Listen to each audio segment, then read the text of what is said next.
Hello friends, अस्सलाम वालेकुम and welcome to my new video.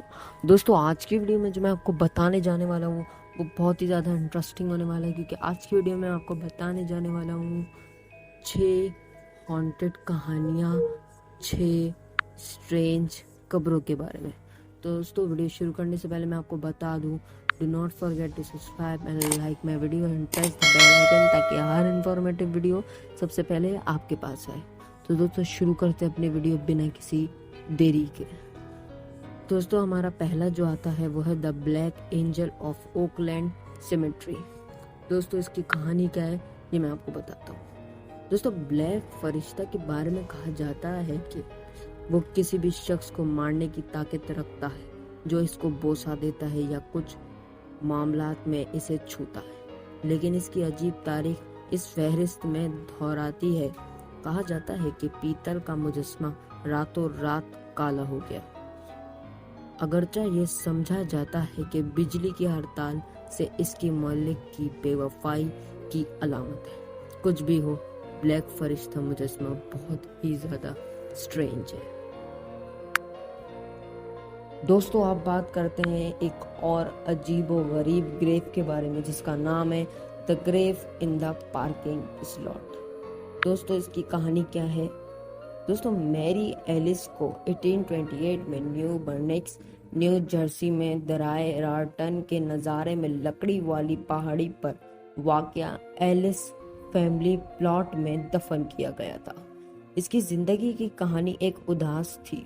बज़ाहिर इसे एक समंदरी कप्तान से प्यार हो गया था, जिसने वापस आने और इससे शादी करने का वादा किया था। अफसोस, कप्तान कभी वापस नहीं आया। मैरी ने अपनी खोई हुई मोहब्बत की याद को कभी नहीं जाने दिया। इसकी मौत के बाद इसे इस जगह पर दफन कर दिया गया जहां वो अपने आशिक के वापस आने की वफादारी से इंतजार करती रही। लगभग 200 साल बाद वो अब भी वहां है। हालांकि अब इसके आसपास की जमीन को खुर्दा दुकानों की एक सीरीज के लिए एक पार्किंग में तब्दील कर दिया गया है। एक एएम से थिएटर और एक मशहूर डियो का रेस्टोरेंट जब से इस इलाके को दोबारा पार्किंग के लिए दर्जा बंदी किया गया है। कब्र बलाजवास और एक जंजीर की बाड़ में खड़ा हुआ है।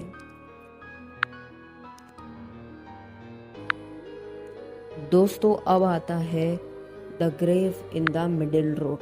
इसकी कहानी क्या है?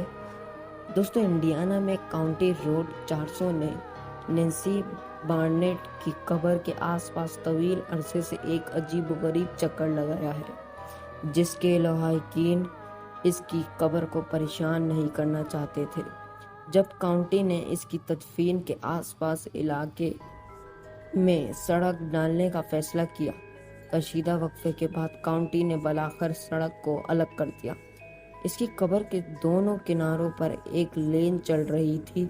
सियाहों की यादगार बनने वाली चीज ने हाल ही में एक और पुरस्कार कैफियत इख्तियार कर ली। ताहम जब आसार कदीमा के माहिरीन ने कब्र को बाहर निकाला और कम से कम 6 दीगर अफराद की बाकियात पाई, जिनमें से 2 खवातीन थी, जिनमें से एक नैन्सी बार्नेट थे, एक मर्द और 4 थे बच्चे, जिनकी असलियत और शनाख्त नामालूम है।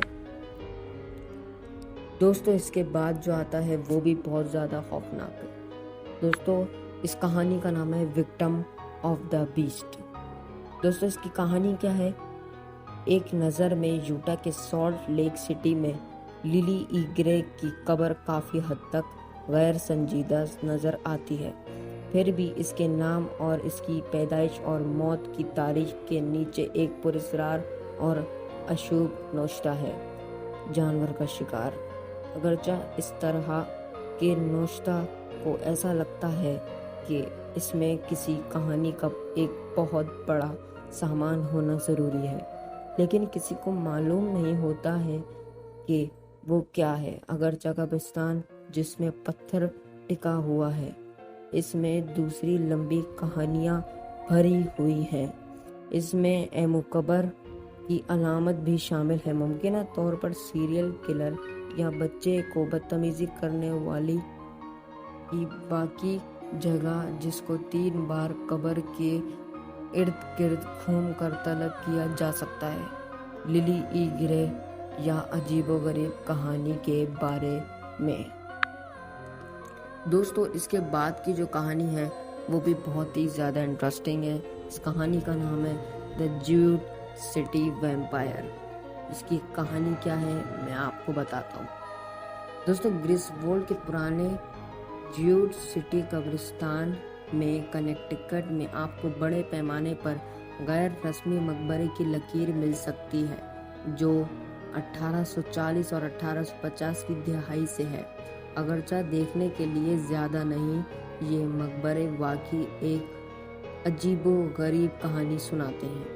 1840 کی دہائی کے آخر میں ہنری رے اور اس کے 3 بالغ بیٹوں کی موت ایک پراسرار بربادی بیماری کے چند سالوں میں ہی ہو گئی، جو شاید تب تک تھی۔ تاہم اس وقت یہ خیال کیا جاتا تھا کہ یہ ویمپائر کا کام ہے، اور کم سے کم 2 لاشیں نکال کر موقع پر ہی جلا دی گئی۔ یہ واقعہ اس وقت کے کاغذات میں داخل ہو گیا، جس سے اس خاندان کو جیوڈ سٹی ویمپائر کہا جاتا تھا۔ دوستو، اب جو ہماری آخری کہانی آتی ہے وہ ہے دا موونگ کیسکٹ آف دا چیز والٹ۔ دوستو، اس کی کہانی کیا ہے؟ 1812 میں بارباڈوس میں چیز فیملی والٹ کو تھامس چیز کی تدفین کے لیے کھول دیا گیا۔ اس کی 3 خواتین رشتہ داروں کو پہلے ہی والٹ کے اندر سپرد خاک کر دیا گیا تھا۔ اس کے بعد اس کو کنکریٹ کے ساتھ مہر لگا دیا گیا تھا اور اس کو چھوڑ دیا گیا تھا۔ اور پھر بھی جب تھامس چیز کے لیے والٹ کھولی گئی تو تابوت الجحن میں پائے گئے انہیں اپنی جگہوں سے بظاہر پھینک دیا گیا۔ والٹ کو بعد میں ایک نوزائیدہ بچے کی تدفین کے لیے کھول دیا گیا، اور ایک بار پھر وہی واقعہ دریافت ہوا۔ ہر بار تابوتوں کو ان کے آرام گاہوں میں واپس رکھا گیا تھا، پھر بھی جب بھی نگراں کارکنوں نے والٹ کو دوبارہ کھول دیا، تابوتوں میں خلل پڑ گیا۔ کہانی یہ ہے کہ اس وقت تک یہ سلسلہ جاری رہا، جب تک کہ تمام تابوتوں کو بالآخر والٹ سے ہٹا دیا گیا اور 1820 میں کہیں اور دفن کر دیا گیا۔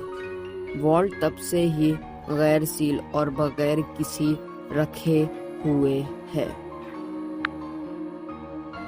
دوستو، آپ مجھے انسٹاگرام پہ بھی فالو کر سکتے ہیں، اس کا لنک میں نے آپ کو ڈسکرپشن باکس میں دیا ہوا ہے۔ آپ بتائیں آپ کا پارٹ کون سا زیادہ اچھا تھا۔ امید ہے آپ کو ویڈیو اچھی لگی ہوگی۔ ملتے ہیں اگلی ویڈیو میں، تب تک کے لیے اللہ حافظ۔